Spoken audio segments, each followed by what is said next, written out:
South Carolina begins opening weekend taking care of UMass Lowell in games 1, 2, and 3. And calling the big story on Sunday, the arm of Jack Mahoney. Yeah, fantastic for Jack. Had been away for nearly 2 years. His last start was May 5th of 2021. Has Tommy John surgery, has to battle through that, doesn't get to pitch last year. And for him to come out and have the emotion he did, to battle through all of that and finish with a career-high 9 strikeouts, only 5 hits over 5 2/3. A runner didn't get to second base until the 6th inning. Just a fantastic story for a fantastic kid, and it's hard not to root for a story like that. And to see that happen on opening weekend in your first start back says a lot about Jack and his ability and his impact for what this South Carolina pitching staff is going to be. And the emotions were raw after being able to strike out the side in that first inning. And here's what Mahoney had to say about the moment. You know, I think after that first inning, I struck out that third guy. I think like 2 years worth of emotions came out from me. Maybe said some things I shouldn't have, but it happened. So, no, it was really great, and I was just so blessed to be out there today again. Now, Collyn, the big story this weekend, runs galore. 49 runs to be exact for USC, 20 that first game, and then being able to continue it, home run after home run after home run. The addition of Monty Lee, it looks like that's helping as well. But anything else that kind of stood out to you about the weekend? I thought the quality of at-bats were a lot better over the course of the weekend. Obviously, to start Sunday, they weren't great. You're facing a really good arm who was their best pitcher arguably last year, now in the starter role. Pitched really well until South Carolina figured him out really the third time through. And then the floodgates kind of opened, and what you saw was the guys that South Carolina needs to be really good and is going to rely on pretty heavily.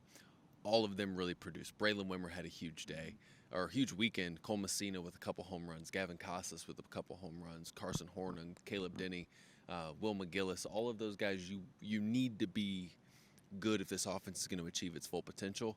All of them showed what they can do in opening weekend, and that gives you a lot of confidence moving forward if you're South Carolina. You're not going to face UMass Lowell every single weekend. The SEC is going to be a lot harder, but you did what you were supposed to in the offense, top to bottom, from an at-bat quality, from a situational hitting quality, was a lot better today and this weekend compared to what it was maybe last year for the average of what last year was. Mark Kingston talked about the offense after Game 3 on Sunday. You know, what we've been seeing for the most part is what we saw this weekend. Our hitters performed a lot better this weekend than they had been doing in inter squads. And our question as coaches was that an indication of the hitters or an indication of the pitchers? I think the truth is probably somewhere in the middle. But our hitters, I was very pleased with their approach. They didn't give away many at-bats all weekend. They were just relentless, and that was outstanding. Both McGillis and Casas each had 3 home runs this week. And now going from offense back to the pitching, we knew going into the season the starting pitch, and that was going to be one of the strengths. I had an opportunity to catch up with Golden Spikes winner Kip Bucknight before Game 1, and one of the question marks, and I know it's just the first weekend of the season, but the bullpen. And the bullpen, at least so far, should make you feel pretty good. Absolutely, and you didn't go in thinking it was going to be a weak spot. It's hard to gauge sometimes when it's inter-squad scrimmages. The lights aren't on to the level they are when there's another team in the dugout, and the bullpen's such an adrenaline. It's different when the lights come on. What does that look like if you're South Carolina? What do guys act different? Do guys pitch different with the lights on, with the games counting towards your record? They knew there was talent. They knew that there was a depth piece to it, and you saw that this weekend. I think 2 earned runs over the course of 3 games for the bullpen. They didn't allow a hit yesterday, and if Dylan Brewer doesn't trip in right field to end the game today, they might have had. Is that weird still saying Dylan? Just a little bit. But you're talking about a bullpen that shown some velocity, showed a lot of different things in terms of velocity to breaking ball to change up to. You can come at it a lot of different ways if you're South Carolina out of the bullpen, and you presented a lot of really viable pieces, and 2 of your better guys really didn't throw. Matthew Becker and Eli Jersenbeck did not log a pitch this opening weekend, and those 2 guys are going to be integral pieces for South Carolina moving forward. So that's what you want if you're South Carolina. You have such a deep pitching staff that you got to see what it was made of early. Will Sanders didn't have a great start, inefficient, but Noah Hall looked dominant outside of the first inning. Jack Mahoney did what Jack Mahoney did, and then you get 2 earned runs over the course of your bullpen's outings. just impressive all the way around from a South Carolina pitching staff that's going to be really good this year. You know, this time of the year for Gamecock fans, it's a busy one, right? You got baseball going on, basketball season's wrapping up for both men and women. Let's say they were just paying attention to the box score this weekend for baseball. Maybe they just didn't have a chance to watch all the game, right? Every game. Right. I bring all that up because they see a dozen-plus home runs. Why should they feel more comfortable and more optimistic about the offense this year in comparison to, say, 2 years ago? Remember the beginning of the season? It was basically home run or bust, it seemed like, for every time when South Carolina was at the plate. Why should they feel more optimistic about the offense right now? I touched on it a little bit, but your quality of at-bat, I think, is better. They're working good walks. They stole home today on a delayed steal. You're going first to third on some singles. And then you mix in the power element to it as well. I think they were better for the most part in strikeouts. Outside of the first start to today, you feel better about the quality of at-bat, the depth of your offensive lineup, that you have options. If a guy starts to scuffle, you can insert someone else.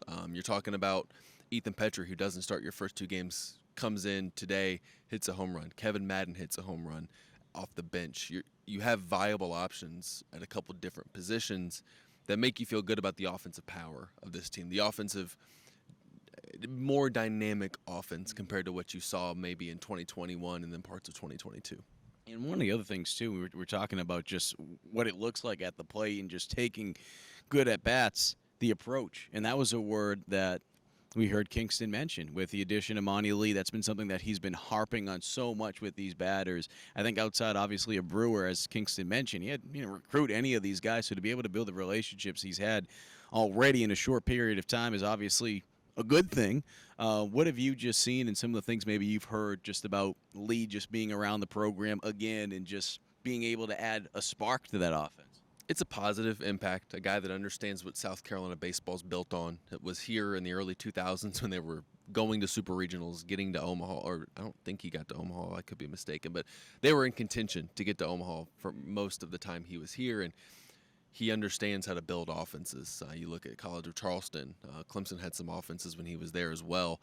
So he understands hitting. He understands what makes good offense, and the goal is to have tough at-bats 1 through 9. Some days that might yield you 20 runs, other days it might yield you 6, but you want to be able to go up there and battle 1 through 9, and South Carolina didn't have that last year.